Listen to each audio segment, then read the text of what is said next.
Iran और Israel के बीच 7 दिनों से जारी भीषण युद्ध अब उस मोड़ पर आ गया है जहां से पूरी दुनिया की अर्थव्यवस्था तबाह हो सकती है। मिसाइलों के धुएं के बीच अब ब्लैक गोल्ड यानी कच्चे तेल की आग पूरी दुनिया को झुलसाने वाली है। ईरान के कड़े रुख ने खाड़ी देशों की नींद उड़ा दी है और अब दहशत इस कदर है कि दुनिया के सबसे अमीर देशों के हाथ पांव फूलने लगे हैं। दुनिया के सबसे बड़े गैस निर्यातक कतर ने एक ऐसी चेतावनी दी है जिसने ग्लोबल मार्केट में हड़कंप मचा दिया है। कतर के ऊर्जा मंत्री साद अल काबी का मानना है कि अगर एनर्जी सप्लाई बाधित हुई तो ये संकट वैश्विक अर्थव्यवस्था की नींव हिला देगा। उन्होंने इशारा दिया कि अगले 2-3 हफ्तों में तेल $150 प्रति बैरल के पार पहुंच सकता है। युद्ध आज रुका तो भी सप्लाई सामान्य होने में महीनों लगेंगे। कतर ने रास लाफान इंडस्ट्रियल सिटी में एलएनजी उत्पादन अस्थायी रूप से रोक दिया है। ये सिर्फ पश्चिम की लड़ाई नहीं है। एनालिटिक्स फर्म केपलर के आंकड़े डराने वाले हैं। बांग्लादेश अपनी 72% और पाकिस्तान अपनी 99% एलएनजी जरूरतों के लिए कतर और यूएई पर निर्भर है। भारत की भी 53% गैस सप्लाई यहीं से आती है। शुक्रवार शाम होते होते ब्रेंट क्रूड $86 प्रति बैरल तक पहुंच गया, जो आने वाली तबाही का ट्रेलर है।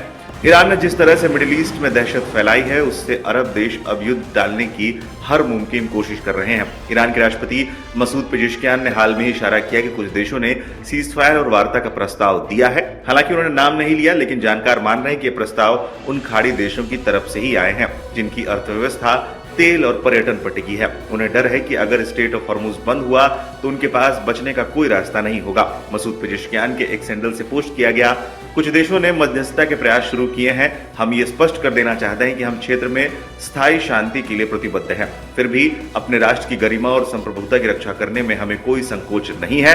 मध्यस्थता उन लोगों को संबोधित करने वाली होनी चाहिए जिन्होंने ईरानी जनता को कमतर आंका और इस संघर्ष को भड़काया। भारत ने इस संकट को भांपते हुए अपनी कमर कस ली है। सरकार ने रिफाइनरियों को एलपीजी उत्पादन बढ़ाने के निर्देश दे दिए हैं। राहत की बात यह है कि भारत के पास 50 दिनों का सुरक्षित पेट्रोलियम भंडार है। दूसरी ओर युद्ध की विभीषिका का अंदाजा इसी बात से लगाया जा सकता है कि दुबई में मिसाइल हमलों के मोबाइल अलर्ट जारी हो रहे हैं। ईरान में अब तक 1200 से अधिक लोग जान गंवा चुके हैं, जबकि अमेरिका ने भी अपने 6 सैन्य कर्मियों की मौत की पुष्टि की है। सवाल अब सिर्फ युद्ध का नहीं बल्कि अस्तित्व का है। अगर ये लड़ाई और खिंची तो तेल दुनिया में वो महंगाई लाएगा जिसे संभालना किसी भी देश के बस में नहीं होगा। आइए आपको दिखाते हैं ईरान ने कतर, जॉर्डन और यूएई में किस तरह की तबाही मचाई है।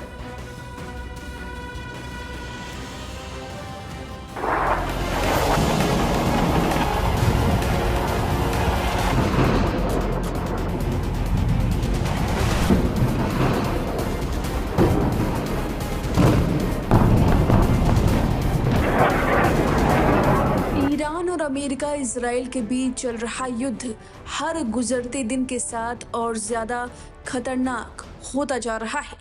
दुनिया को उम्मीद थी कि हालात जल्दी शांत होंगे, लेकिन मैदान में आ रही नई तस्वीरें बिल्कुल उलट संकेत दे रही हैं। हमले की शुरुआत में अमेरिका ने ईरान के सर्वोच्च नेता अली खामनेई को निशाना बनाकर बड़ा झटका दिया। इस घटना से तेहरान ही नहीं बल्कि पूरी दुनिया हैरान रह गई। लेकिन इसके बाद ईरान ने जिस तरीके से जवाब दिया है, उसने युद्ध की दिशा ही बदल दी है।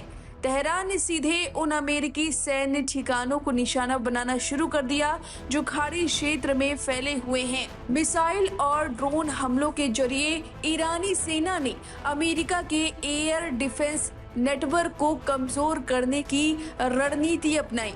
जिन ठिकानों को निशाना बनाया गया है, वहां अमेरिका का high tech THAAD missile defence system तैनात था, जिसे अब तक दुनिया का सबसे मजबूत एयर डिफेंस में गिना जाता रहा है। और माना जा रहा है कि अमेरिका ने इसी थाड़ के जरिए ईरान पर हमला किया था। ईरान ने यूएई, जॉर्डन और कतर में स्थित अमेरिकी रडार सिस्टम को नेस्तनाबूद कर दिया है। सैटेलाइट इमेज में इन तीनों देशों में ईरानी अटैक से हुए तबाही के मंजर को स्पष्ट रूप से देखा जा सकता है। सबसे पहले बात करते हैं जॉर्डन की। सैटेलाइट तस्वीरों में पता चला है कि जॉर्डन के मुअफ्फाक साल्ती एयर बेस पर तैनात थर्ड सिस्टम के रडार को सटीक मिसाइल हमले में गंभीर नुकसान पहुंचा है। या वही एडवांस रडार है जो सैकड़ों किलोमीटर दूर से बैलिस्टिक मिसाइलों और ड्रोन को पहचान सकता है।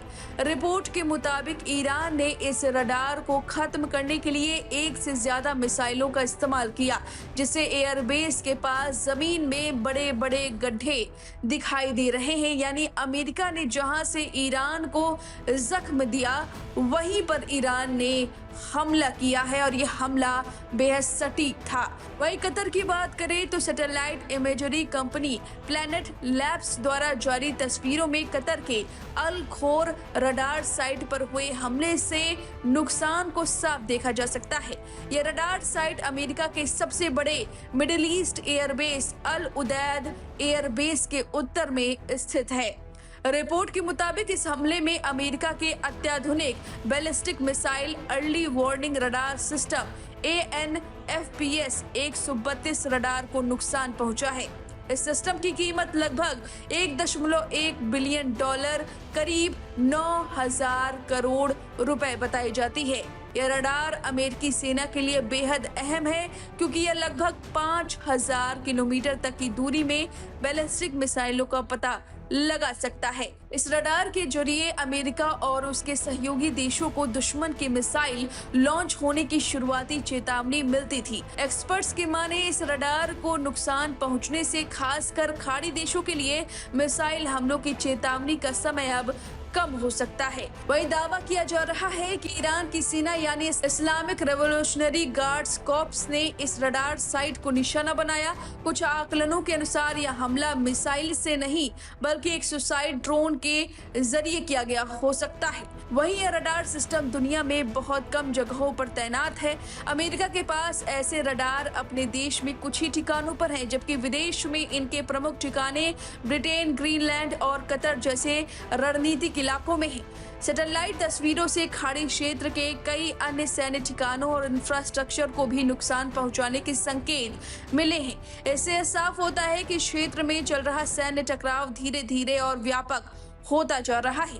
यही नहीं, यूएई में भी 2 अलग अलग सैन्य ठिकानों को निशाना बनाया गया है। रुवैस और सादेर इलाके में मौजूद सैन्य परिसरों की कई इमारतें हमलों में क्षतिग्रस्त हो गई हैं। इनमें वे वाहन, शेल्टर और स्ट्रक्चर भी शामिल बताए जा रहे हैं, जहां थर्ड सिस्टम के हिस्से रखे जाते हैं। यानी कि एक्सपर्ट्स का मानना है कि ईरान की रणनीति साफ है कि अगर अमेरिका के एयर डिफेंस और रडार नेटवर्क को कमजोर कर दिया जाए तो उसके सैन्य ऑपरेशन भी मुश्किल हो जाएंगे। यही वजह है कि तेहरान ने सीधे उन ठिकानों को निशाना बनाया है जो अमेरिकी रक्षा व्यवस्था की रीढ़ माने जाते हैं। फिलहाल इस पूरी रिपोर्ट पर आपकी क्या राय है, हमें कमेंट करके जरूर बताएं। बने रहिए लाइव हिंदुस्तान के साथ।